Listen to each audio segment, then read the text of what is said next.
Welcome, Virgo. This is Regina from Pacific Tarot, and I pulled for you the Seven of Swords as your overall energy for the month of April. Seven of Swords is talking about something that you're having difficult looking at. You would rather avoid something that represents a really deep investment in your relationships. This can be a way that you are reviewing relationships in general or one in particular. There is a tremendous sense of regret, of avoidance, again, that keeps coming up, of being unable to be honest about your feelings, to retreat from the ability to negotiate with another with whom perhaps you care deeply. This experience, this relationship that I'm seeing is one that was very special, very connected in a way that you almost didn't understand. And it suggests to me some kind of a past life experience, a reconnection with an energy you had experienced before. If you don't believe in that, it's just a very special and precious relationship, one that you had never encountered before and perhaps are unlikely to encounter again. At the time that you connected with this person, you recognized something incredibly special and it made you fearful. So I do see you typically retreating, kind of tucking away your feelings, making nice on the surface, but never speaking your truth. And as a result of that, that relationship never flowered, never went anywhere. Perhaps there were many attempts, but there was a kind of dead wall there, as though the other person wasn't able to get the expression from you that they required in order to continue to invest and hope for something to evolve or be developed. This is a general reading, Virgo, so it may not resonate for all of you. If you're interested in a personal reading, information for that is in the description box below. I welcome all of you new and familiar to me and appreciate the time that you're taking with me. So in your social identity house, the way others see you, the Ace of Wands. This is absolutely stunning energy that indicates to me that you want to start something fresh. And I believe because of a particular relationship, its failure has led you to a willingness, a courage, a strength, a fortitude in understanding yourself better.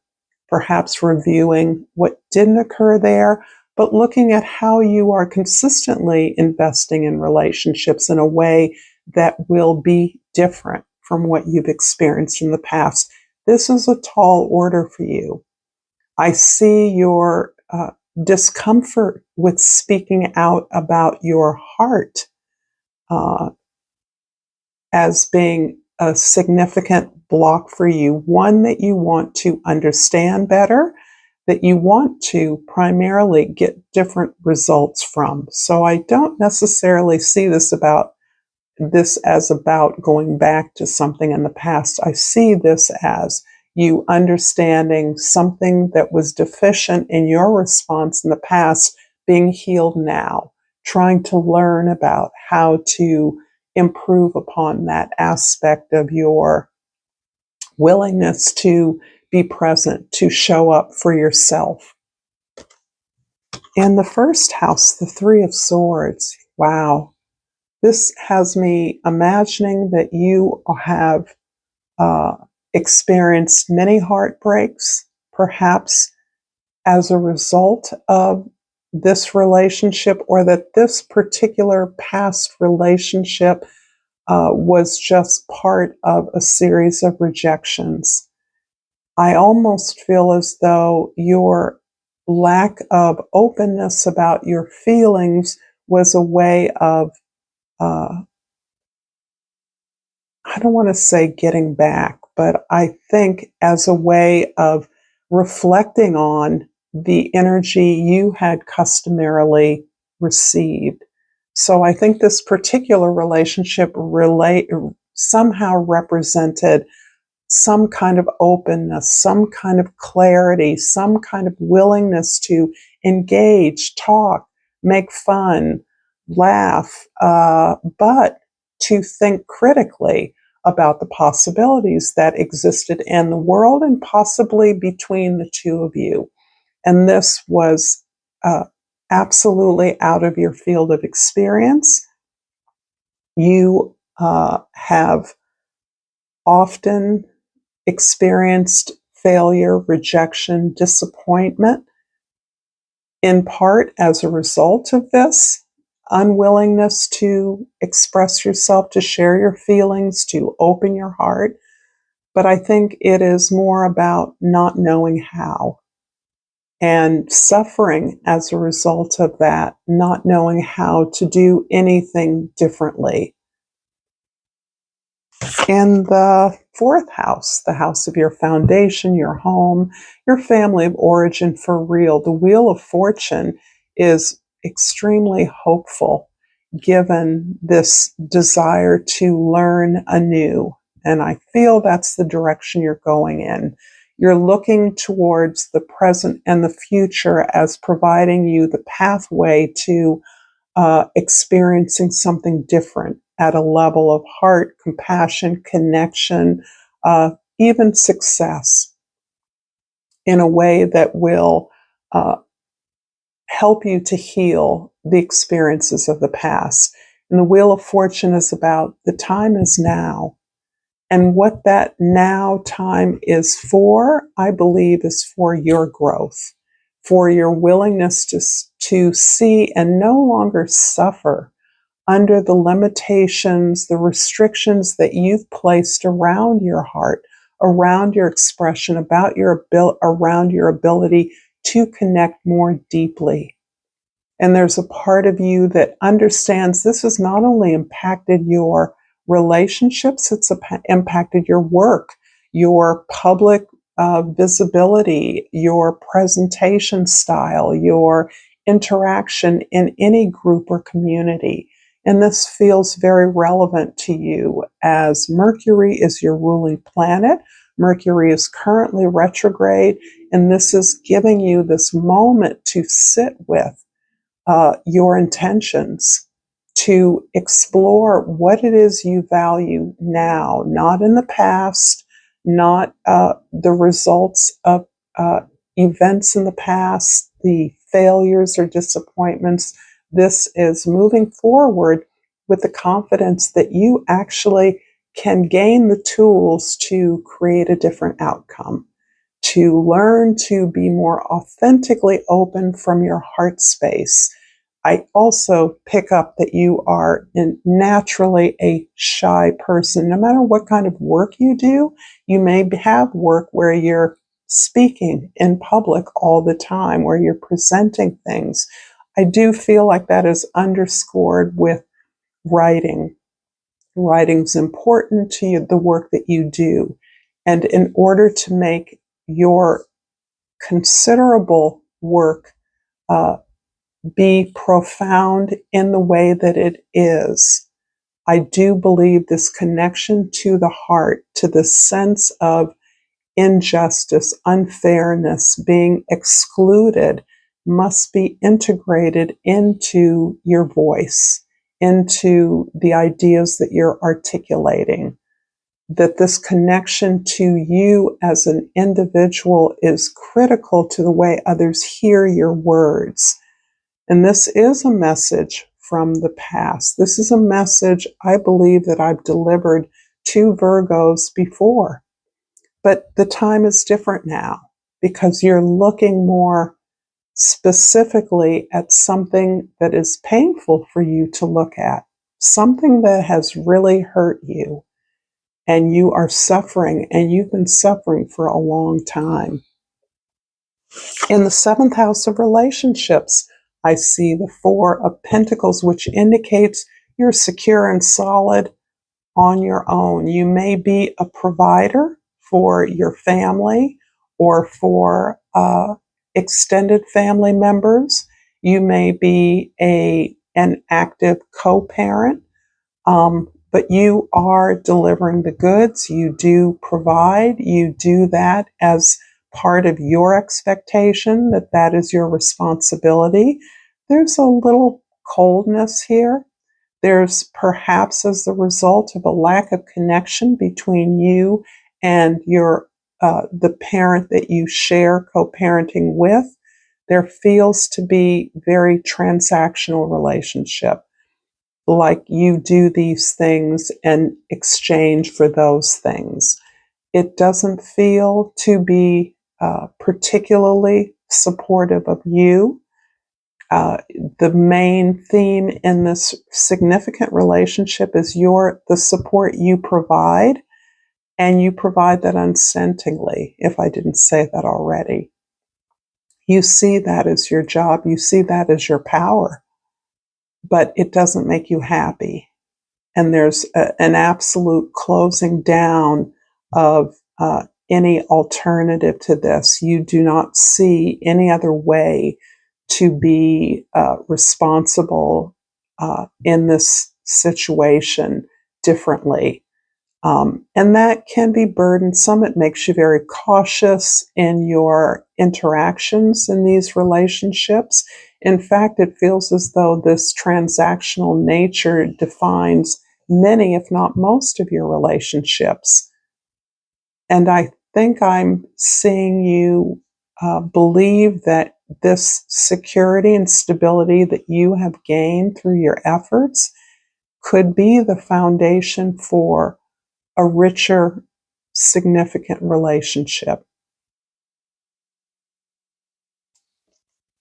I'm going to pull a Flora and Fauna of Africa and hope this reading is resonating. If so, please like this video and subscribe to my channel if you are inclined. And I pulled the Jaguar. And it reads, reclaim your spiritual power. Seek the guidance of your ancestors to manifest the changes you want in your life. Wow. So this is the Virgo I'm looking at. I feel like there is a level of stealth that often others would identify as your reserve, your shyness, your lack of the need for approval by others. But in many ways, you are strategizing. I do believe positively that you are reclaiming your spiritual power, as in the power to love, not simply the power to get what you want. And I think the achievement you've been able to manifest in your career, in your life, can be disguised, can appear as though you're in control of your power, but actually your greatest spiritual power is in your ability to serve. And better service would be the result of a greater openness of where your energy is directed. In other words, this greater integration of your personal experiences, particularly the experiences of injustice or unkindness or unfairness, are essential to delivering the power of your words, the power of your thoughts. In the first house, the Three of Swords is clarified by the Five of Swords.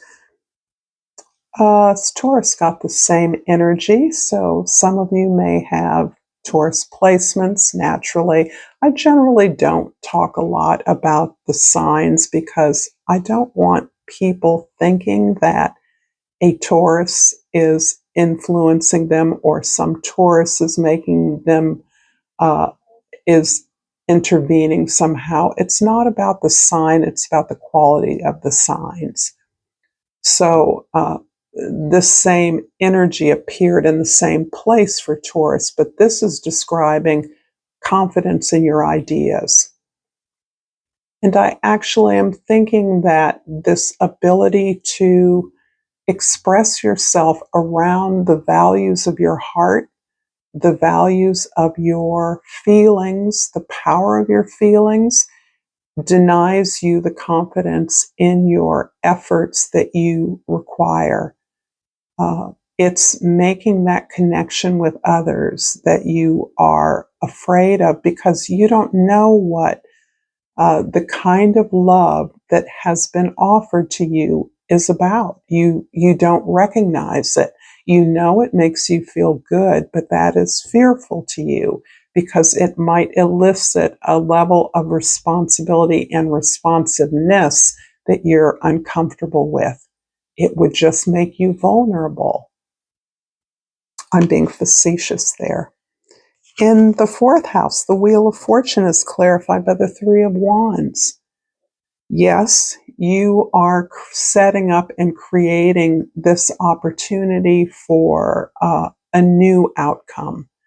You understand that whatever it takes to heal from this wound of disconnection in your life, this wound of trauma of some sort from perhaps your family of origin, is what is necessary to orchestrate on your own behalf in order to be truly prepared for a new way of doing things, a new way of connecting to people, a new way of connecting your ideas to people, a new way of using your words, your language, your effort, so that you are connecting more profoundly and giving your ideas the weight that they deserve. You don't know where this is going to go, but you are pulling together the resources that you need to be ready. In the seventh house, the Four of Pentacles is clarified by the Ten of Cups. You know exactly the world that you want to be a part of. This relationship in the past represented an approach to that world that was fearful to you, that you didn't recognize, that seemed beyond your capacity, or that you didn't feel that you had the sufficient maturity to participate in. But now you understand that that world, that ideal world, that world of sharing resources, of valuing safety and protection for all the experiences individuals experience and can get help for, is something that you understand has been the purpose of your work. And so your ability to learn how to be that person who can share authentically is now helping you realize that this community is the community you are a part of and that you want to promote for others to understand, accept, and recognize is the real community of love, the real community of abundance and mutual aid that you see as accessible for everyone. And in the 10th house, the Ace of Wands is clarified by the Nine of Swords. You're letting go of the hurt. And the hurt, I have to say, is considerable. It is right foremost in your mind. You're reviewing the heartbreaks all over again during this time because you've grown. You've come to a place where you are strong enough to look at things that are hard for you, strong enough to understand that if you perhaps didn't understand the opportunities in the past, that you understand them now. And that suffering, struggle is not a life, is not a way to live. Accepting struggle, accepting exclusion, accepting heartache is not okay. You're better than that. You deserve all of it. And Again, Virgo, you deserve love. You are worthy of love. I'm going to finish out this reading with a crystal oracle, one of my many, and I pulled the rhodochrosite. Interesting. The beautiful rhodochrosite. And it reads, remember your worth. Thank you so much, Virgo, for this beautiful reading. If you like this content, check this out. Until next time, namaste.